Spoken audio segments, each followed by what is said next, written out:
Just minutes ago, a decision by the world's biggest pop star sent shockwaves through royal circles. Taylor Swift, the global icon known for her diplomacy and grace, refused Meghan Markle's personal invitation to a high-profile charity gala, and instead accepted a discreet but powerful invite from Catherine, Princess of Wales. This wasn't just a scheduling conflict, it was a message. Before we go deeper into what this really means for the royal family, make sure to subscribe so you don't miss a single update. The royal family thrives on control of image, of power, of narrative. But tonight, a single celebrity decision shattered that illusion. When Taylor Swift turned down Meghan's event, it wasn't just a snub, it was a symbolic break in the chain of support Meghan had carefully constructed in the glittering halls of Hollywood. Her event, long in the making, was branded as a global gathering of visionaries and changemakers, a night to unify influence and philanthropy. With a curated guest list and glamorous previews shared across social media, Meghan seemed poised for a triumphant return to public affection. That is, until Taylor Swift said no. Not behind closed doors, not through an anonymous RSVP, but through an official confirmation communicated via her team with deliberate timing just hours before Meghan's press run began. It wasn't an oversight. It was a move. What made it worse was what followed next. Almost instantly, royal watchers noticed a different name circulating: Catherine, Princess of Wales. Her team hadn't announced any major event. No campaign, no red carpet, no cameras. But behind the gates of Windsor, Catherine had quietly extended a private invitation to Taylor Swift for an intimate gathering tied to a children's mental health initiative. Not a gala, not a spectacle, just a heartfelt cause, and one that Taylor, known for her advocacy and philanthropy, could not ignore. And she didn't. She said yes. Swiftly. The contrast couldn't have been starker. Meghan's team had invested months into building anticipation. A celebrity-packed night for global unity, the headlines promised.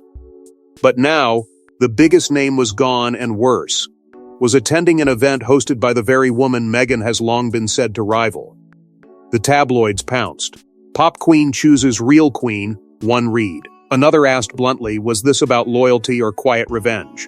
In the space of 3 minutes, Taylor's decision turned a glittering PR moment into a strategic nightmare. Online speculation surged.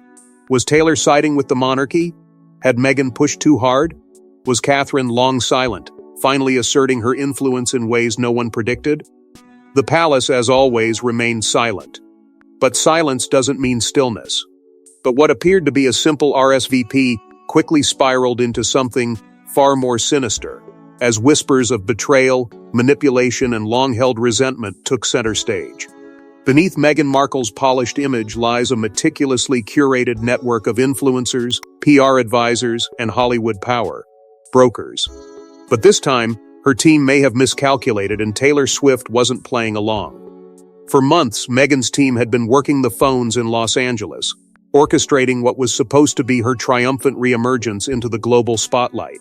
The event was billed as nothing short of revolutionary, a royal Hollywood reconciliation wrapped in glamour and good causes. It was to be Meghan's stage, a strategic strike designed to remind the world she was still relevant, still powerful, and still a force to be reckoned with. Behind the curtains, her publicists were relentless. Leaked emails show that celebrity agents and brand reps were contacted repeatedly, nudged, coaxed, even pressured to ensure their clients' attendance.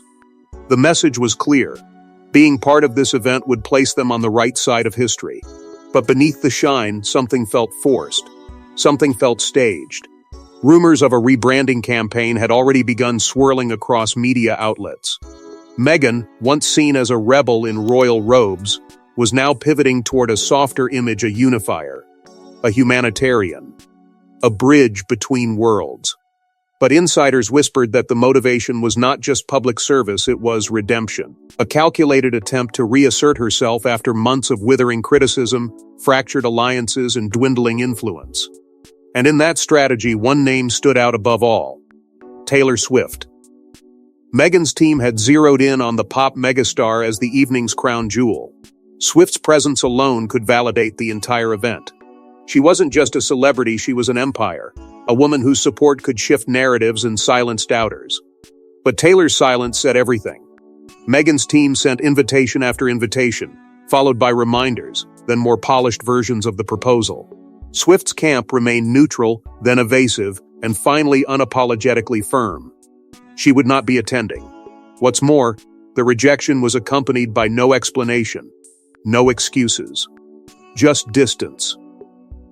And Meghan's team, already growing anxious about the event's perception, realized their worst fear: Taylor had made a choice. And she had chosen not to lend her voice to their message.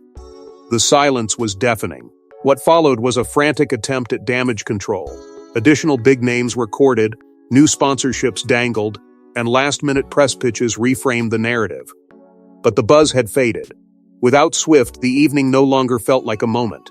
It felt like a desperate plea. For Meghan, the refusal wasn't just a professional setback, it was personal. Taylor Swift represented something she had long struggled to capture: unshakable public trust. A woman loved across demographics, untainted by scandal, able to move between worlds with ease. The very image Meghan had once hoped to embody. And now, Taylor had made a silent declaration that couldn't be ignored. While Meghan's empire was quietly unraveling, another royal figure was moving with quiet grace and unexpected precision. While the headlines were screaming Meghan, Catherine was quietly building alliances. After months of absence from public life, the Princess of Wales returned not with fanfare, but with purpose. And Taylor Swift noticed. In the months following the deepening tensions within the royal family, Catherine, Princess of Wales, deliberately stepped back from the spotlight. Her absence wasn't weakness, it was strategy. While media attention fixated on the drama between brothers, the silence from Catherine's corner grew louder with meaning. Behind palace walls, she was watching, listening, and carefully choosing her next move. Rather than indulge in rebuttals or headlines, she turned her energy toward causes that had always defined her: mental health, children's welfare, and the empowerment of women. But this time, she did so with a renewed, deliberate focus. Instead of televised appearances or press-heavy engagements, she opted for quiet visits to shelters, unannounced support to struggling families, and closed-door conversations with foundations. She was building something, a coalition of trust, not publicity. And that's where Taylor Swift entered the picture. While Meghan's team chased spotlight-driven alignments, Catherine extended a different kind of invitation. It wasn't flashy or filtered through layers of PR. It was handwritten, sent directly. No announcement, no leaks, no expectation of press. A genuine gesture, rooted not in image management, but in shared purpose. Taylor and Catherine had long expressed passion for similar issues: mental health advocacy, support for young women, and the fight against online toxicity. Unlike Meghan, Catherine didn't frame the invite around visibility. She framed it around impact. And for someone like Taylor Swift, who has grown increasingly private and purposeful with her public support, that difference mattered. There was also history at play. Years ago, Taylor had performed at a charity concert attended by Prince William and Catherine. It had been a fleeting interaction, largely forgotten by the public. But insiders revealed that the moment left an impression. It was respectful, warm, and quietly memorable. Meghan, by contrast, had never shared that kind of rapport with the singer.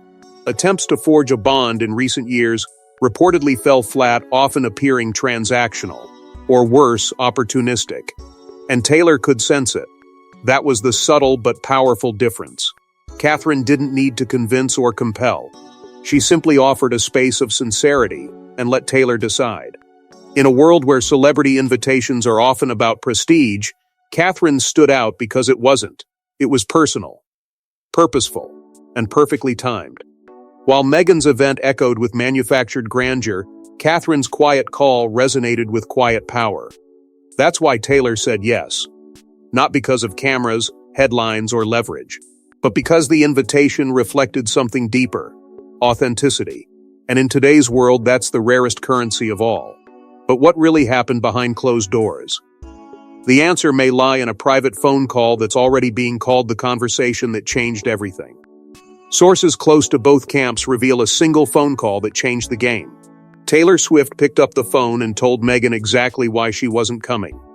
That call was never meant to go public. Until now.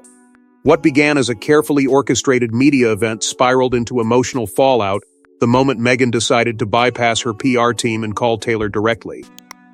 At first, Taylor's team tried to handle it delicately. They issued a formal decline, thanked Meghan's camp for the invitation, and offered generic words of support. But Meghan, sensing more beneath the polished tone, pushed for a personal conversation. It wasn't curiosity, it was control. She wanted answers. What she received, however, was a dose of unfiltered truth. According to sources who were briefed on the call, Taylor didn't hesitate once the line connected. Her voice was calm but firm. She spoke not as a performer rejecting a gig, but as a woman drawing a line. She referenced what she called image games and emotional integrity, making it clear that she would not lend her presence to something that felt orchestrated for optics rather than purpose. Meghan, unprepared for the candor, reportedly shifted tone. What began as a diplomatic call quickly turned tense.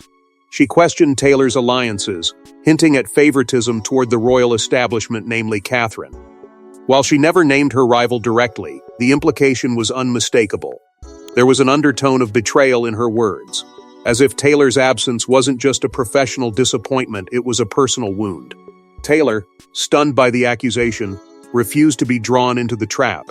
She reiterated her support for women's causes, but made it clear she wouldn't be manipulated into making statements that served someone else's redemption arc. Meghan's voice, once hopeful, turned cold. The call ended abruptly. No agreement, no closure, just silence. Neither party confirmed the call. There were no statements, no interviews, no denials. But within the palace walls, word traveled fast. Just minutes after the conversation ended, Catherine was briefed. Not by Taylor, but through internal channels who had caught wind of the confrontation. And Catherine, always composed, reportedly nodded without a word. Because she knew. This wasn't about Taylor choosing sides. It was about someone finally seeing through the performance. Meghan had gambled everything on the strength of celebrity solidarity, but in the end, the one voice she needed the most chose truth over theatrics. And just when things couldn't get more tangled, a shocking twist emerged from Taylor's inner circle, one that linked her rejection to a secret royal memory buried in the past. Few knew of the moment Taylor Swift and Princess Diana crossed paths years ago, far from the cameras. But that forgotten memory may have shaped Taylor's decision more than anyone imagined.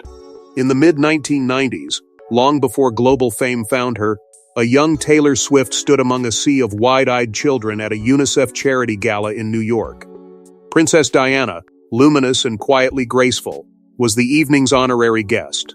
She moved through the room not as a royal spectacle, but as a woman on a mission. As the story goes, she paused beside Taylor, who was only a child then, and spoke to her, if only briefly. No royal protocol, no entourage, just a simple moment. "Always be brave and kind," Diana reportedly said, placing a hand on the young girl's shoulder before moving on. It wasn't captured on camera. It wasn't broadcast, but it was never forgotten. Taylor's mother would later reference that moment as life-altering. In interviews, she spoke of how Diana's words echoed through her daughter's formative years. And as Taylor matured in the harsh light of fame, she returned to that memory often.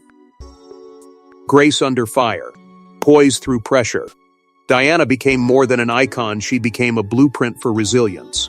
And as Catherine, Princess of Wales, began stepping into a more central role in the monarchy, the echoes of Diana's legacy were impossible to ignore. Catherine didn't mimic her. She embodied something similar: dignity without spectacle, compassion without calculation. That wasn't lost on Taylor, who herself has battled scrutiny, betrayal, and public distortion. She recognized something familiar in Catherine. Not perfection, but poise. Not silence, but strength. In contrast, Meghan Markle's path often felt louder, less about the cause, more about the campaign. Though both women spoke of compassion, Taylor noticed the difference in delivery. Diana had never sought the spotlight. It found her. Meghan, by contrast, seemed to demand it, even in moments that begged for humility. And that divergence stirred something in Taylor. A quiet unease. She admired ambition, but not when it wore the mask of martyrdom. The more Meghan positioned herself as Diana's spiritual heir, the more it rang hollow to those who remembered the real woman behind the myth. Taylor didn't speak publicly about this. She didn't need to. Her decisions said enough. As this long-buried memory resurfaced among Taylor's close circle, it became clear that her choice wasn't about loyalty to a palace or politics, it was about principle. A moment from childhood had crystallized into an instinct, one that told her who was authentic and who wasn't. And while admiration can explain an emotional bond, it doesn't dictate a decision. Something deeper did. Something powerful enough to close one door and open another. But admiration alone doesn't sway a global icon like Taylor Swift. Something else pushed her toward Catherine and away from Meghan. Something buried. Until now. In a bombshell leak, a series of Meghan's private notes to her inner circle reveals a campaign of quiet opposition to Catherine's rise. Was Taylor Swift aware of these notes, or were they shared with her on purpose? The leak didn't come from the tabloids. It came from someone on the inside, someone tired of the double narrative, someone with access to the truth. The documents were described as casual, yet calculated handwritten notes and digital messages Meghan allegedly shared with her closest advisors, revealing a disturbing preoccupation with Catherine's growing influence. Among the revelations was a recurring theme: Catherine as strategically graceful, media untouchable, and most damningly, a woman who wears kindness like armor but wields it like a weapon. These weren't mere expressions of frustration. They were tactical observations. Meghan wasn't just watching Catherine, she was mapping her. Even more shocking was the existence of what insiders called an influence chart. A spreadsheet detailing public figures, celebrities, and media personalities categorized by their perceived loyalties to either camp. Taylor Swift's name was listed under a telling label: neutral but swayable. That wasn't admiration. That was strategy. Meghan saw Taylor not as a friend, but as an asset to be converted. And with every media move, every carefully crafted public appearance, she had been laying the groundwork for that conversion. But Taylor, who had spent over a decade navigating the treacherous terrain of fame, sensed something beneath the surface. Meghan's charm, once inviting, now felt transactional. Her invitations seemed less like bridges and more like contracts. And the moment Taylor's team got wind of the existence of these lists, everything changed. Behind palace gates, Catherine remained silent. She had never publicly criticized Meghan. In private, those close to her say she only expressed sadness that a relationship meant for unity had become one of rivalry. She had extended kindness where she could, remained neutral when pressured to choose, and bowed out of the spotlight when the tension reached unbearable levels. But kindness, it seems, was interpreted by Meghan not as strength but as weakness. A mistake. Sources claim that shortly after Taylor declined Meghan's invitation, a former palace aide quietly reached out to her camp. The message was short, deliberate. Choose carefully, it said. No context. No threat. Just a truth that those inside the firm knew all too well: once the games begin, they do not end with words. For Taylor, that was the final turning point. Any lingering indecision was gone. She would not be used, not be swayed, and certainly not be placed on a chart as a pawn in someone else's war. Meghan's notes, meant to remain in the dark, had found their way into the light, and with them, her intentions once whispered, now undeniable. It wasn't just Catherine she sought to outshine. It was anyone who stood between her and the image she so carefully curated. But in that effort, she exposed something far more damaging than rivalry. She exposed motive. The fallout didn't just hit Meghan, it sent tremors through Hollywood, the monarchy, and even Buckingham Palace's internal operations. Inside Frogmore Cottage, the fallout was seismic. Prince Harry, already torn between family and marriage, now faced the embarrassment of a public snub from one of Meghan's most desired guests, and it was Catherine who stood in the glow. Taylor Swift's refusal to attend Meghan's event didn't just ripple through media circles, it detonated within the Sussex household. Harry had not been warned. He had trusted that Meghan's team had everything under control, that the roster of celebrity allies was secure, and that Taylor's appearance would be a crown jewel for their brand. Instead, he found himself blindsided. The very moment he learned of Taylor's official RSVP to Catherine's private engagement, the color reportedly drained from his face. It wasn't just a scheduling conflict. It was a public humiliation. Meghan's long-crafted image of influence and connection had just crumbled, and Harry was left holding the broken pieces. What followed behind closed doors was not a calm conversation. Sources close to palace staff say the atmosphere turned tense, emotionally charged, and volatile. Meghan blamed outside forces. Whispers of jealous courtiers, media manipulation, and institutional bias spilled out in frustration.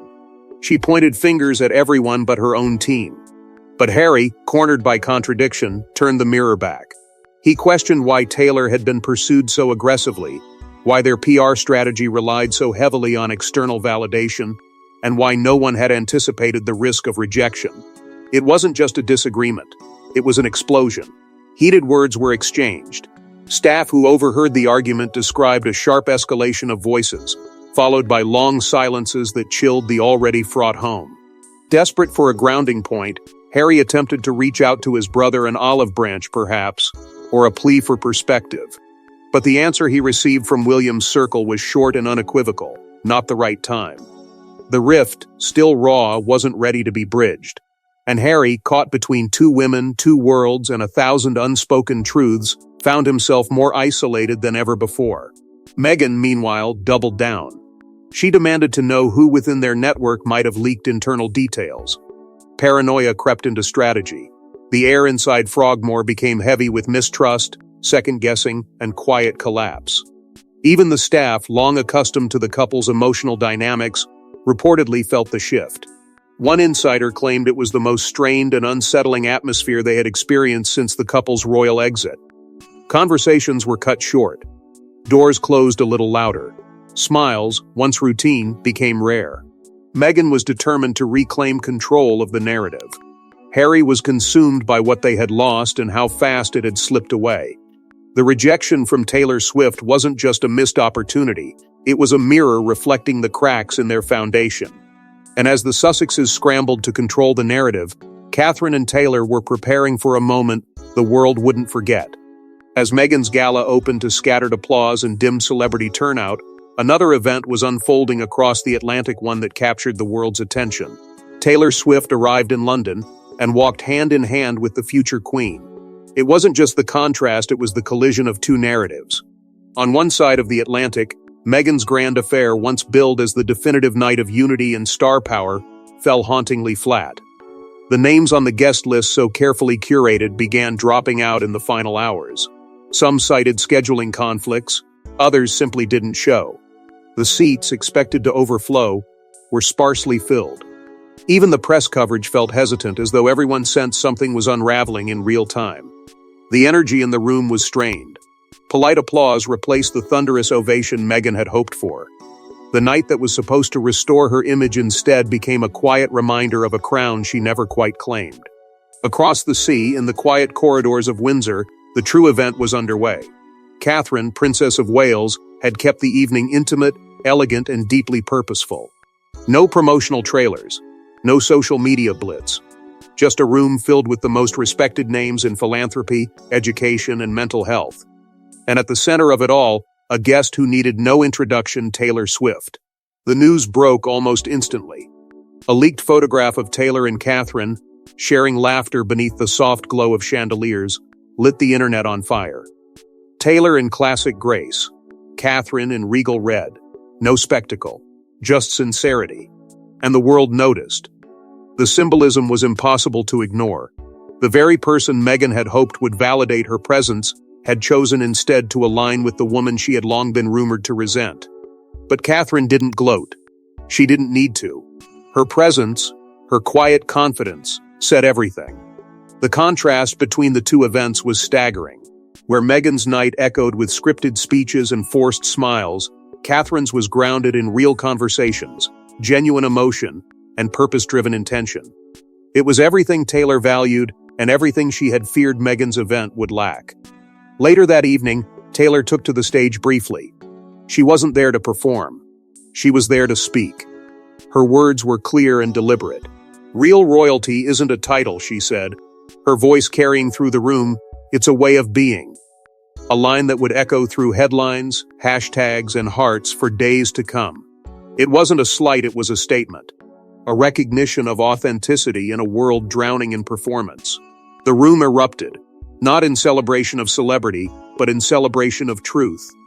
And as the photographs made their way across continents, as comparisons filled every corner of digital media, one reality became undeniable: Catherine hadn't just won the night. She had reclaimed the narrative. She didn't chase the spotlight. She let it come to her. And in doing so, she reminded the world why grace, when paired with purpose, is unstoppable. But in a family known for secrets and silent battles, nothing ends on the surface. A final revelation was still waiting to be unearthed. Just as public sympathy began to shift, a mysterious letter surfaced written by Meghan months earlier.